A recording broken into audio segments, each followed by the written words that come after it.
Kabanata 14, Bugtong na Anak.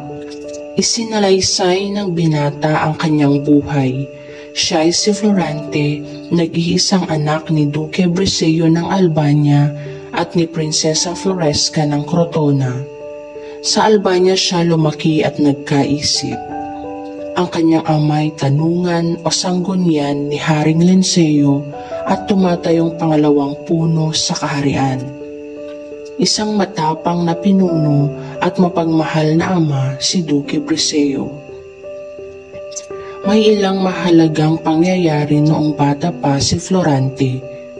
Nang sanggolpay, muntik na siyang madagit ng isang buwitre, ngunit nailigtas siya ng pinsang si Menalipo. Isang araw, isang ibon arkon ang biglang pumasok sa salas at dinagit ang kanyang diamanteng kupido sa dibdib.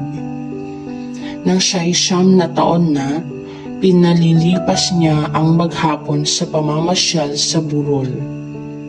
Bata pa'y natuto na siyang mamana ng mga ibon at iba pang hayop. Naging mapagmahal siya sa kalikasan.